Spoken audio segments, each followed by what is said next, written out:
السلام علیکم ورحمۃ اللہ وبرکاتہ۔ پیاری بہنیں، کیسی ہیں آپ سب؟ الحمدللہ، اللہ تعالیٰ سے بہت اچھی امید آپ سب بخیریت ہوں گی۔ اور آج ایک بار پھر ہم بہت اہم بات پر غور و فکر کریں گے، یعنی اپنے ٹاپک مقصد حیات پر۔ اور مقصد حیات میں ہم دیکھیں گے کہ ہماری زندگی کا مقصد ہے کیا، ایک مومن کی پہچان ہے کیا، اور مومن اور مسلمان میں فرق بھی ہمیں جاننا چاہیے۔ ہم میں سے زیادہ تر ہم رجسٹرڈ مسلمان تو ہیں، پر شاید مومن نہیں، کیونکہ اگر مومن ہوتے تو ہم صرف اللہ کو نہیں مانتے بلکہ اللہ تعالیٰ کی مانتے۔ آج انسان ترقی کر رہا ہے، لیکن ساتھ ہی کہیں نہ کہیں بیلنس جو ہے زندگی کا وہ کھوتا جا رہا ہے۔ کوئی دنیا کی دوڑ میں اتنا مصروف ہے کہ آخرت بھول گیا، اور کوئی جذبات میں اتنا بہہ جاتا ہے کہ حکمت اور اعتدال چلا جاتا ہے۔ لیکن اسلام ہمیں کیا سکھاتا ہے؟ اسلام ہمیں اعتدال یعنی بیلنس، معتدل رویہ سکھاتا ہے، اور اسی بیلنس کی ایک خوبصورت مثال اللہ نے قرآن میں بیان کی۔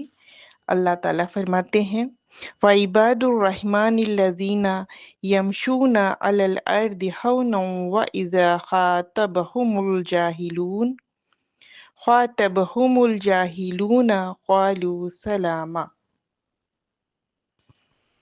یعنی رحمان کے بندے وہ ہیں جو زمین پر نرمی اور اعتدال کے ساتھ چلتے ہیں، اور جب جاہل لوگ ان سے بات کرتے ہیں تو سلامتی کی بات کرتے ہیں، یعنی انہیں سلام کر کر آگے بڑھ جاتے ہیں، ان سے بحث مباحثے میں نہیں پڑتے۔ اور یہاں صرف چلنے کی بات ہو رہی ہے، یعنی پوری زندگی کا طریقہ سکھایا جا رہا ہے۔ معتدل چال کیا ہے؟ معتدل چال کا مطلب یہ نہیں کہ صرف انسان جو ہے وہ دھیرے چلے یا آہستہ چلے، بلکہ اس کا مطلب یہ ہے کہ نہ تکبر ہو، نہ اکڑ ہو، نہ لوگوں کو چھوٹا سمجھا جائے، اور نہ ہی انسان کی اپنی جو وقار ہے یا عزت ہے اس کو کھو دے۔ ایسی گھسی پٹی چال، ایسے شانہ جھکا کے، مظلوم سی حالت بنا کے، ایسی چال کو بھی اسلام پسند نہیں کرتا۔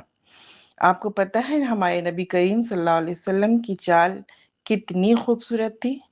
جب وہ چلتے تھے تو ایسا لگتا تھا کہ مانو ڈھلان پر جیسے انسان بہت قدم جما کر بیلنس اپنی باڈی کا بنا کر چلتا ہے، اس طریقے سے وہ چلتے تھے۔ یعنی ایک مومن کی چال، اس کا لہجہ، اس کی سوچ، سب میں بیلنس ہوتا ہے، کیونکہ چلنے کا انداز اکثر دل کا حال بتا دیتا ہے۔ اگر دل میں غرور ہو تو قدم بتا دیتے ہیں، اگر دل میں اللہ کی پہچان ہو تو تواضع ظاہر ہونے لگتا ہے۔ اسی لیے اللہ دوسری جگہ فرماتے ہیں اور زمین پر اکڑ کر مت چلو، کیونکہ تکبر اللہ کو پسند نہیں۔ اب ہم دیکھیں کہ تکبر ہے کیا۔ تکبر صرف یہ نہیں کہ انسان اپنے آپ کو بڑا سمجھے، بلکہ تکبر یہ بھی ہے کہ حق کو قبول کرنا نہ بہتر سمجھے، مطلب حق کو قبول نہ کرے اور لوگوں کو حقیر سمجھے۔ ایک یہاں پہ پیاری سی حدیث ایڈ کرنا چاہوں گی، اور ہمیں امید ہے کہ ہم میں سے ہر شخص کو یہ حدیث پتہ ہے کہ ایک بار ایک صحابہ نے نبی کریم صلی اللہ علیہ وسلم سے پوچھا کہ مجھے اچھے جوتے اور اچھے کپڑے پہننا پسند ہے، تو کیا یہ بھی تکبر ہے؟ تو آپ صلی اللہ علیہ وسلم نے جواب دیا، نہیں، اللہ تعالیٰ خوبصورت ہے اور اس خوبصورتی کو پسند کرتا ہے۔ ہاں، تکبر اگر آپ نے اچھے کپڑے پہنے اور سامنے والا جس نے اچھا کپڑا نہیں پہنا، آپ اپنے اچھے ہوئے کپڑے پہننے سے آپ اپنے آپ کو اس سے کسی معاملے میں بڑھا ہوا سمجھیں اور اسے کمتر سمجھیں، تو یہ ضرور تکبر ہے، اور اسے ہمیں نہیں کرنا چاہیے، اس سے ہمیں پرہیز کرنا چاہیے۔ یہ تکبر میں آتا ہے کہ ہم اپنے آپ کو بڑا جانیں۔ تو لوگوں کو حقیر نہیں سمجھنا، اور جب انسان اللہ کو پہچان لیتا ہے تو پھر اکڑ ختم ہو جاتی ہے، کیونکہ تکبر جو ہے وہ اللہ تعالیٰ کی چادر ہے، اسی کو بھاتا ہے۔ ہمارے نبی کریم صلی اللہ علیہ وسلم کی زندگی دیکھیے کہ ان کی چال میں نہ سستی تھی اور نہ غرور تھا، نہ بناوٹ تھی اور نہ تکبر تھا۔ آپ صلی اللہ علیہ وسلم پروقار، متوازن اور مضبوط انداز میں چلتے تھے۔ تو سنت ہمیں یہ سکھاتی ہے کہ نہ افراط اور نہ تفریط، بلکہ بالکل بیلنس۔ اللہ سوال ہمارا اگلا یہ ہے کہ اللہ نے عباد الرحمن میں جب عباد الرحمن کی بات کی تو پہلی پہچان ہی چال سے کیوں شروع کی؟ کیونکہ جب انسان اندر سے بدلتا ہے تو اس کا اثر باہر نظر آتا ہے، اس کی چال میں اس کا وہ اثر نظر آتا ہے۔ جب بندہ اللہ والا بننے لگتا ہے تو اس کی زبان بدل جاتی ہے، اس کا رویہ بدل جاتا ہے، اس کا اخلاق بدل جاتا ہے، اور اس کے قدم تک بدل جاتے ہیں۔ پھر وہی سوال کہ ہم آخر ہمیں پیدا کیوں کیا گیا، ہم کیوں پیدا کیے گئے؟ تو یہ آیت بہت ساری پچھلی آڈیو میں بھی ریکارڈ کی گئی ہے کہ وَمَا خَلَقْتُ الْجِنَّ وَالْإِنسَ إِلَّا لِيَعْبُدُونِ، یعنی میں نے جن اور انسان کو صرف اپنی عبادت کے لیے پیدا کیا۔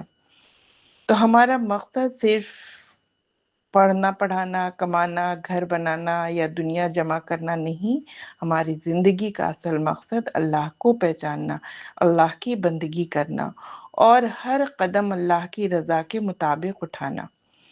اسی لیے عباد الرحمن کی پہچان قدم سے شروع ہوئی، کیونکہ جو اللہ کا بندہ ہو جاتا ہے اس کی چال بھی اللہ والی ہو جاتی ہے۔ تو زندگی بھی بندگی بن جائے اسی آرزو کے ساتھ، ہر قدم پر یا رب تیری رضا یاد رہے۔ اور آج ہم اپنے دل سے بھی یہ پوچھیں کہ کیا میری زندگی میں بیلنس ہے، میری چال میں تواضع ہے یا تکبر ہے؟ کیا میرے قدم دنیا کی طرف جا رہے ہیں یا اللہ کی طرف؟ تو اللہ سے دعا ہے کہ اللہ ہمیں عباد الرحمن میں شامل فرمائے اور ہماری زندگی کو معتدل بنائے، بیلنس بنائے اور اپنے مقصد حیات کو سمجھنے کی توفیق عطا فرمائے۔ ابھی ہم بندگی کی بات کر رہے ہیں تو اسی موضوع پر ایک بڑا شیخ سعدی صاحب کا پیارا سا شعر کہ زندگی آمد برائے بندگی، زندگی بے بندگی شرمندگی۔ ہم بندگی کی بات کر رہے ہیں۔ بندہ عربک لفظ ہے عبد، جس کا مطلب، تو عبد کہتے ہیں غلام، فرما بردار اور اطاعت کرنے والا۔ لیکن اسلامی مفہوم میں عبد صرف غلامی کا نام نہیں، بلکہ اللہ کے سامنے اپنی کمزوری، محتاجی اور پوری بندگی کا اقرار کرنا۔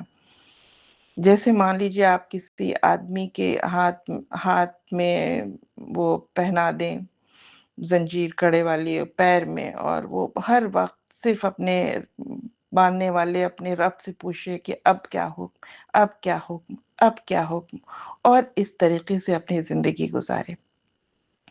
تو اب کی حقیقت یہ ہے کہ انسان یہ سمجھے کہ میں خالق نہیں بلکہ مخلوق ہوں، میں مکمل اختیار والا نہیں بلکہ اللہ کا محتاج ہوں۔ میری زندگی کا مقصد اپنی رب کی عبادت اور اطاعت۔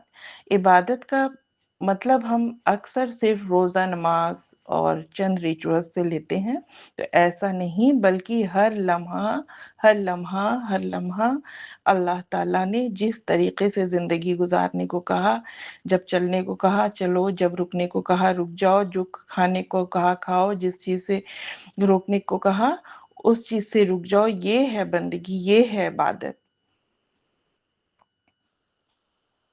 تو عبد وہ نہیں جو صرف اللہ کو پکارے، بلکہ عبد وہ ہے جو اللہ کے لیے جیے۔